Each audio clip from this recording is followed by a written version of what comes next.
All right, so after the Oklahoma Sooners have dominated Temple 51-3, and you listen to Oklahoma fans react to the game, you would think Oklahoma lost the game to Temple because there's a lot of negativity going around, but there's some positive things and things that I think Oklahoma, they're just going to get it right.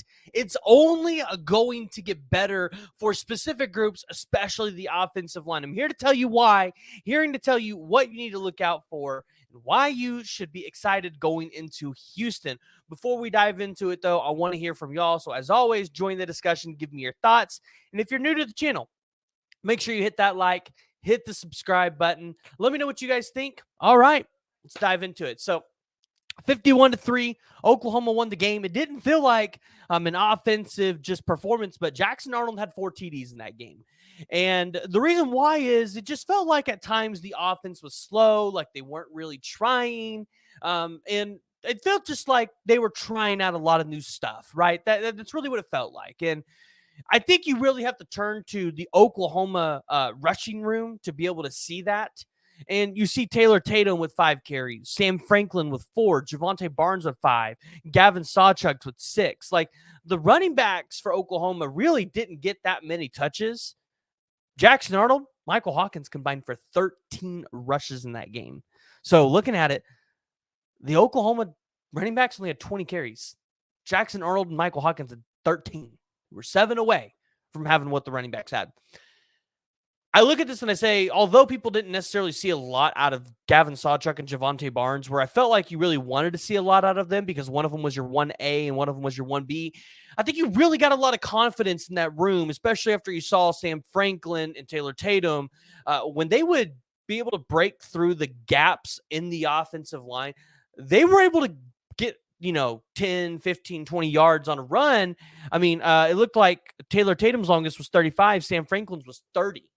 So if you're an Oklahoma fan, like you feel good about that room this year, you feel good about the depth there, and it's only going to get better. We didn't even see Caleb Hicks on Saturday or on Friday. Man, I want to keep saying Saturday. But the offensive line is where Oklahoma fans really have their quarrels with this team. Because you saw guys like Spencer Brown get beat.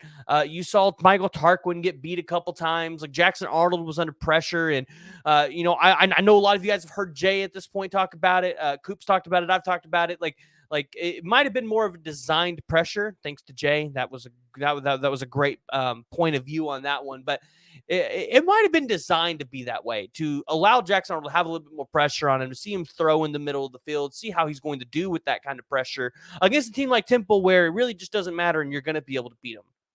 And so you look at it, and a lot of people are kind of wondering, okay, well, like, what does this lineup look like?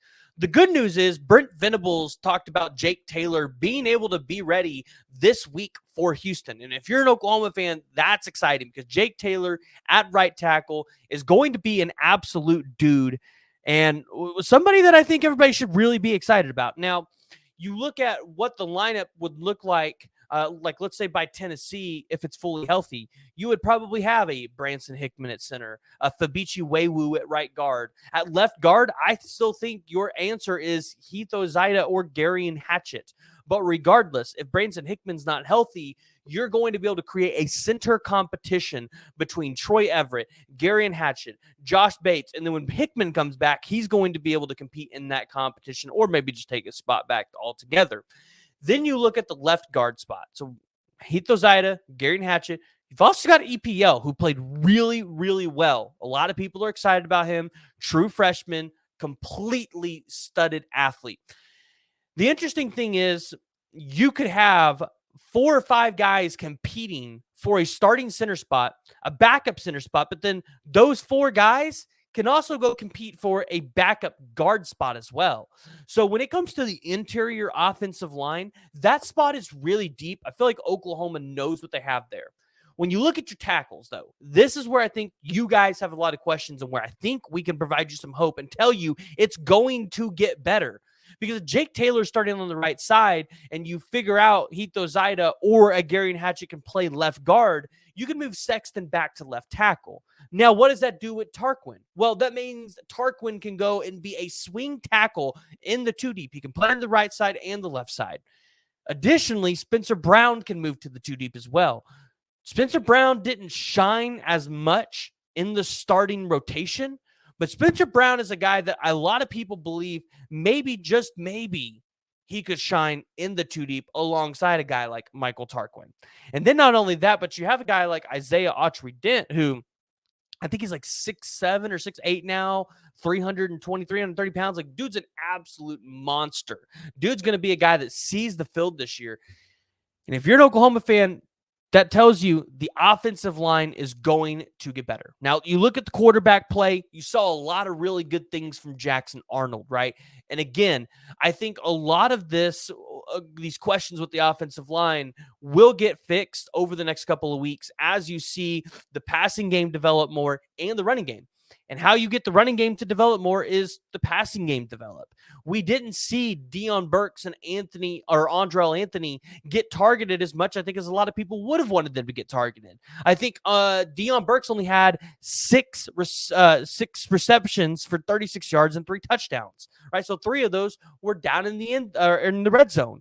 Andrel Anthony only had 1 reception for 4 yards. My point is, you target Andrel Anthony a little more. He gets 5 to 6 receptions. Deion Burks gets that 6 to 10 reception range, along with, let's say, maybe a Bauer Sharp staying in that 5, and the a guy like maybe I'm high on Jaquez Petaway taking over for Jalil Farouk, maybe in the slot, right? You get guys more targets like that, more of your elite targets. I think it opens up the ability for the run game to be a lot better because you're going to have that split production. So then you look at the run game, right? If the run game is being successful, which it will be, it's going to make the offensive line look better. It's going to give them a little bit more confidence in those blocking schemes. And so when the offensive line starts to look better, people are going to feel way better about this team because, well, the defense did what they needed to. They took care of business. People just want to see the offense go out there and take care of business the way that we have seen them do in years past. So if you're an Oklahoma fan, the one thing that you got to take away from Friday is it's only going to get better, but you saw a ton of really good things that you can continue to build on, specifically on the defense, right? 6 turnovers in that game. They're already +6 this season, which means if they go into the SEC and all they get is just 2 turnovers each game, they could be one of the top teams in the country in turnover margin. So if you're an Oklahoma fan, that's something that's got to excite you. Turnovers wins you games. When you win the turnover battle, a lot of time you're winning those games. So if you guys have made it this far and you guys have not already, make sure you guys hit that like, hit that subscribe button, join the discussion below, give me your thoughts. If you're new to the channel, make sure you hit that like and hit the subscribe button. We are on pace to try to hit 13,000 subscribers, and I want you to come be a part of the channel.